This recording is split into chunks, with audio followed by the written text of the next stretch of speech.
Twin Cities, up and Adam. I'm Jack Tomczak. That's Andrew Lee. Good morning. And that's Lump. Is that how it's going to be this morning? I would say pain in the lump today. What? She's feisty this morning. I'm not feisty. I don't have my my next gen, Nobody knows what you're talking about. my button bar that plays the sound effects. For some reason, it's not working this morning. Yes! You don't have your radio computer. I don't have my radio There you computer go. that I use to fire brakes and things like that. So Lump is in charge of It's all the of that, Lump Show. and she's already getting out of control with it. And also, had the gall to question me today. She's not impressed with your decisions. No. Yeah. Doesn't like who I'm booking for guests. No, apparently I not. didn't say I don't like them. In studio as guest Kurt Zellers. Good morning. I'm Lump has a impressed problem this with one. you. What? I don't know why, but Lump. Not true. It's not you. It's not you. It's not you, it's her. Oh, it's not me. It's not It's Like you. it's not me. It's you bringing me. Yeah. Oh, It's not you, it's the fact that I don't like you. Here's a right. It's not accurate. that we I had a girlfriend like that one time. Ended I well. had more than one. Here's a list of people coming on the show that Lump does not approve of. At 7:30, State Representative Pat Garofalo, who has got a bill or will have a bill to move us from the caucus system to the primary system. And then Andrew Langer from the Institute for Liberty at 8:15 to talk about the Republican presidential field. Kurt, Yes, you used to be elected to something at some point, right? I did People voted for you. multiple times, Former- whether I liked it or not. Former Speaker of the House, Kurt Zellers, we have a caucus system, but we do hold a primary every Right. election year. Is it up to the parties to change us in a presidential year from caucus to a primary, or does the state have to do that? Who makes that rule? Because the caucus is administered by the parties, right? Right. But the date is set by the state of Minnesota. Okay. And we have this discussion every couple of years. Seems like in a presidential year, it becomes more amplified. If you listen to the folks report in from Tuesday night, the noise is a little bit louder on it. In some Democrat precincts, they were making up ballots.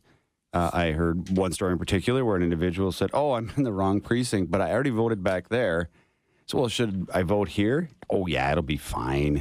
Now, I've seen that on election day in a precinct in Minneapolis. I'm not from here. Oh, it's just fine. You go ahead and vote. Yeah, We'll it don't- figure it out later. It don't matter.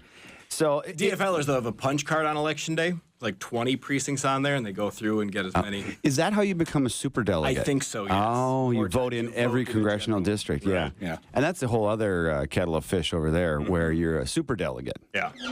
And Every 10 votes, you get a free vote. Yeah. yeah.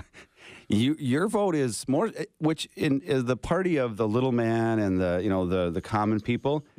What an elitist idea that your vote is worth more than Chet from Minneapolis, who goes in and votes 3 times in 3 precincts. It's a bit ironic for the party that touts how tied to the grassroots they are, how close to the Farmer, people. labor. They are the party of democracy. They want more democracy. They want more people partaking in the process. Until they don't. Until the people go a different direction, and then they've got the party elites to make sure that they get the outcome they really want. My first. Like Bernie. Yeah.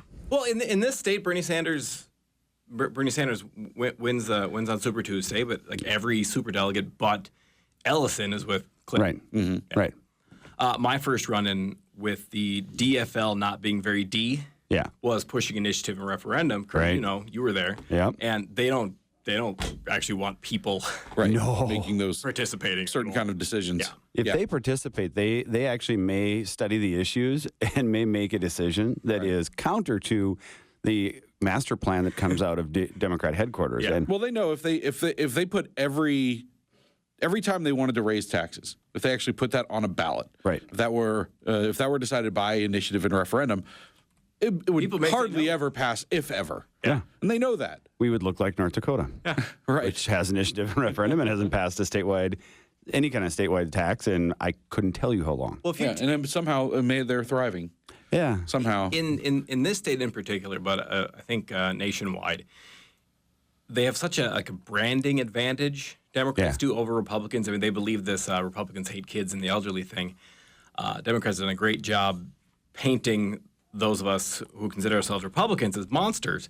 But if you take the party labels out of it and just go issue by issue, Yeah. people are with us because we have solutions that make sense. So the scary part for Democrats in this whole caucus system is they let they kind of threw the doors open, and a guy like Bernie Sanders, who I will point out, does not describe himself as a true Democrat. Right. He describes himself as a socialist.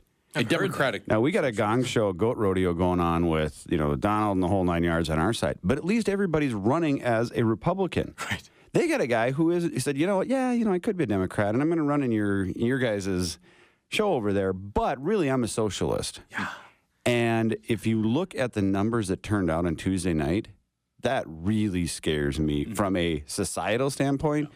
What young people think is okay to be, it's cool to be a socialist now. That's not cool. No. And it's really bad for our country. Did they ever cracked a history book or seen God. what name your Their your idea collective ism? of socialism is things like, well, roads are socialist. Yeah. And you're like, roads, right? Police department's socialist because we all pay for it. Right. Just things things that are funded by the government. That's socialism. So we should all own every company. Those are And everybody should get paid whatever And they we want. should get rid of profit. those are essentially direct quotes from my college age friends. That's what they think socialism I don't know is. what's scarier. Well, do you like the police department? Yeah. Do you like having a fire department come and put out a fire at your house? Well, you're basically a socialist. What's scary that young people don't know what socialism is and that it's bad, or that lump's the right one. That's our diamond in the rough over there. And for those kids out there, please just look at the progression, okay? You get sick, you don't get it treated, you get more sick, then you end up in the hospital, then you have a terminal illness, and then you die. Socialism leads to, in a lot of cases, communism. Mm-hmm. And communism or fascism is even worse. So there isn't a good progression if you start off as socialism is kind of cool and fun. Yeah. It goes badly at the end. Yeah, until the people start starving. And you're told you don't get food at gunpoint. Yeah. How Medicare for all is going to work is that people are just going to die young. Yeah. So aren't going to have that many people. Oh, now listen, Jack. I've heard this before. Death panels, Those Kurt. death panels are not true. You can't. You can prove. Yeah. So that whole thing scares me. So that's a long way from what do we do I don't about know the caucus system? So yeah. If we starve people, it'd be less people coming to caucus night, I think is what we learned. It'll go much smoother. Well, at least we've come full circle. Yeah. I figured something out yesterday, and I told you, Andrew, off air, how Ted Cruz and Marco Rubio could catch up to Donald Trump.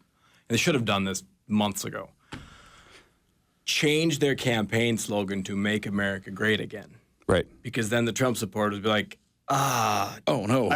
but you want to do that too? Everybody But I wants don't- America to be I great. don't. Oh good boy, Now, if you are they're the same on the issue. if you are not in one of those camps, the caucus system in Minnesota, the Trump supporters would say, well, it hides how we're able to vote and show our support. No, it actually requires a minimal amount of work. Mm-hmm. If you go to the Republican Party headquarters, or if you signed up for any Republican Party email in the last 10 years, they will send you 500 emails about how you can go to a caucus system. Yeah. So, and it requires participation. So one of the things I heard, as you know, coaching hockey with my son. So first caucus I missed in I think 26 years. Wow. Yeah, I know. You're looking at me Felt with good. a sad and pathetic face. But I heard from some folks who were there said that there was a lot of impatience with some of the Trump supporters. That look, can't I just come in and vote? Why do I have to sit here and listen to you people? That's called participation. Yeah. And if you want to participate, you may have to spend an extra. I think it's an hour you have to have caucus part of it before you go into the breakouts of your precinct, and then you vote, and then you can leave. Yeah, and people on social media, folks who have been longtime caucus defenders, are changing their mind, and I don't know, I don't have strong feelings either way. I can see the positives in both. So we'll get into that at 7:30 with State Representative Pat Garofalo. Let's take a break, and Andrew will come back to the news bag. What's at the top of that? We've got someone dropped out of the presidential race. We'll update you on that. Plus, Kind of. an update on the child care union rejection. Sounds good. All that and more when we return.